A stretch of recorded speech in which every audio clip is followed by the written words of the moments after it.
अब जैसे हमने √2 को इरेशनल प्रूव किया है वैसे ही हम √3 को इरेशनल प्रूव करेंगे, same by method of contradiction. Let's assume, हम मान लेंगे कि √3 जो है वो रैशनल है।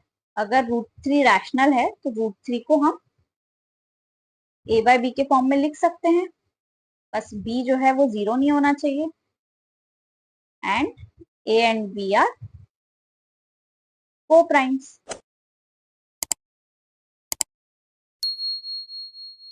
अगेन b को इस साइड लेके जाएंगे तो क्या हो जाएगा, √3 b इक्वल्स टू a। अब दोनों तरफ स्क्वायर कर देंगे बाय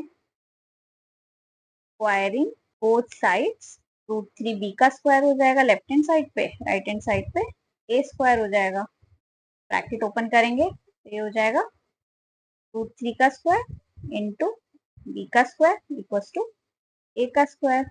दिस इम्प्लाइज √3 का स्क्वायर हो गया 3 इंटू बी का स्क्वायर इक्वल्स टू ए का स्क्वायर। अब ए स्क्वायर को कैसे लिखा गया है, A square is 3, that is a prime number into B square, तो मतलब 3 जो है वो ए का प्राइम फैक्टर हो गया। दिस इम्प्लाइज टी जो है टी डिवाइड्स ए स्क्वायर। अगर 3 ए स्क्वायर को डिवाइड करता है तो बाय थ्योरम 1.2 टी जो है वो ए को भी डिवाइड करेगा। तो हम मान सकते हैं अगर 3 ए को डिवाइड करता है तो ए जो है वो 3 इंटू सम डिजिट ए है, a is equal to 3c assume कर लेते हैं। अब इसको हम इस इक्वेशन में रखते हैं, that is 3b square equals to a square की जगह 3c रखते हैं, 3c का होल स्क्वायर। तो 3b स्क्वायर इक्वल्स टू इसका स्क्वायर करेंगे तो 9c स्क्वायर, 3 3 जा 9, ये आ गया b square equals to 3c square. तो b स्क्वायर इक्वल्स टू 3 एक प्राइम नंबर है, that is 3 into some c square. तो 3 जो है वो b स्क्वायर का प्राइम फैक्टर हो गया, 3 डिवाइड्स b स्क्वायर।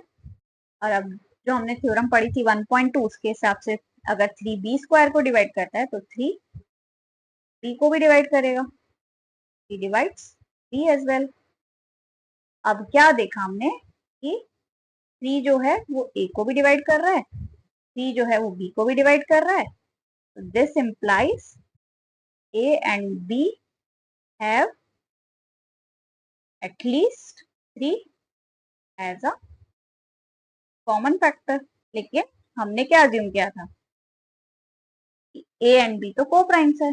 अगर ए एंड बी को प्राइम्स है तो उनका सिर्फ 1 कॉमन फैक्टर होना चाहिए, पर यहाँ हमने देखा कि 3 भी उनका कॉमन फैक्टर है, तो मतलब A and B are not को प्राइम्स।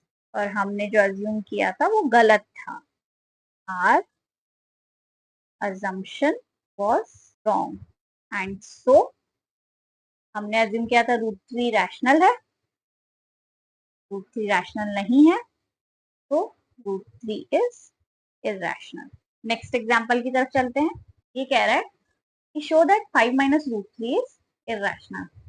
तो फ्रेंड्स ये क्या है, 5 माइनस √3, 5 एक रैशनल नंबर है और √3 एक इरेशनल नंबर है।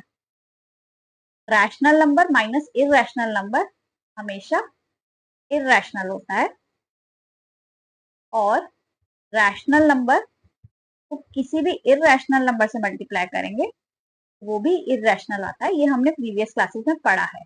इसके अलावा हमको मालूम है कि रैशनल नंबर्स पे हम कोई भी ऑपरेशन करते हैं, that is rational number plus rational number, या फिर rational number minus rational number, या फिर रैशनल नंबर का प्रोडक्ट ऑफ रैशनल नंबर, या फिर डिवाइड करेंगे rational number divide by rational number, ये सभी जो है एक रैशनल नंबर आता है। ये हमने प्रीवियस क्लासेस में पढ़ा है। वैसे तो क्लियरली दिख रहा है कि एक रैशनल नंबर माइनस एक इरेशनल नंबर इरेशनल ही होगा, यही चीज हम प्रूव करेंगे। तो again method of contradiction use करेंगे। तो लेट्स अज्यूम 5 माइनस √3 जो है वो रैशनल है, ये हमने अज्यूम कर लिया। अगर 5 माइनस रूट 3 रैशनल है तो हम इसको a बाय बी के फॉर्म में लिख सकते हैं, जहाँ पे b नॉट इक्वल टू 0 होना चाहिए and a and b are coprimes. a and b ऐसे इंटीजर्स है जो कि को प्राइम्स है। अब लेफ्ट हैंड साइड पे देखिए तो 5 एक इंटीजर है, a भी एक इंटीजर है, b भी एक इंटीजर है। 5 a and b are integers. 5 minus a by b integer upon integer and b not equals to 0, मतलब एक इंटीजर में से एक रैशनल नंबर सब्ट्रैक्ट कर रहे हो आप, तो एक रैशनल नंबर आएगा। तो 5 minus A B will be rational. तो ये जो पूरा नंबर है ये रैशनल हो गया। तो दिस इम्प्लाइज, तो अगर लेफ्ट हैंड साइड में रैशनल नंबर है तो राइट हैंड साइड में भी रैशनल होगा। This implies root 3 is rational. लेकिन इसके प्रीवियस एग्जांपल में हमने क्या प्रूव किया कि रूट 3 तो इरैशनल है, but 3 is irrational. Rational equals to irrational तो नहीं हो सकता। This is rational, this is irrational, ये कैसे इक्वल हो सकता है? तो मतलब हमारा अजम्पशन ही गलत था। तो this implies our assumption was wrong. So 5 minus root 3 is irrational.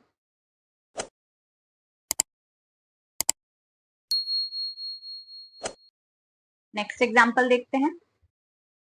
Next example में अब क्या किया है, एक नंबर है 3 रूट 2, इसको हमको इरैशनल प्रूव करना है। अब 3 क्या है, 3 एक रैशनल नंबर है, रूट 2 एक इरैशनल नंबर है। 3 into root 2 that means rational into irrational क्या होता है, इरैशनल। यही हमको प्रूव करना है, बहुत आसान है। अब इसमें क्या करेंगे, अगेन हम अपोजिट अज्यूम करेंगे, दैट इज लेट्स अज्यूम कि 3 रूट 2 जो है 3 रूट 2 इज रैशनल। तो अगर 3 रूट 2 रैशनल है तो हम इसको a बाई बी के फॉर्म में लिख सकते हैं। अगेन b 0 नहीं होना चाहिए and a and b are coprimes, that is a and b का और कोई कॉमन फैक्टर नहीं है अदर देन 1। अब क्रॉस मल्टीप्लाई करेंगे, रूट 2 3 को इधर ले जाएंगे, root 2 equals to a upon 3b। अब इनमें क्या है, a b एंड 3, ये तीनों के तीन इंटीजर हैं, तो ये नंबर क्या हो गया, ये रैशनल नंबर हो गया। तो a upon 3b is rational. तो अगर राइट हैंड साइड पे रैशनल है तो लेफ्ट हैंड साइड पे भी रैशनल हो गया। दिस इम्प्लाइज रूट 2 3 रैशनल है। लेकिन हमने क्या पढ़ा था, रूट 2 तो इरैशनल है, ये हमने प्रूव किया था। बट रूट 2 तो इरैशनल होता है, रूट 2 तो इज इरैशनल। तो हमारा assumption जो था 3 रूट 2 रैशनल है वो गलत हो गया। This implies our assumption was wrong. तो 3 root 2 is irrational. With this हमने चैप्टर 1 के सभी एग्जाम्पल्स कंप्लीट कर लिए हैं।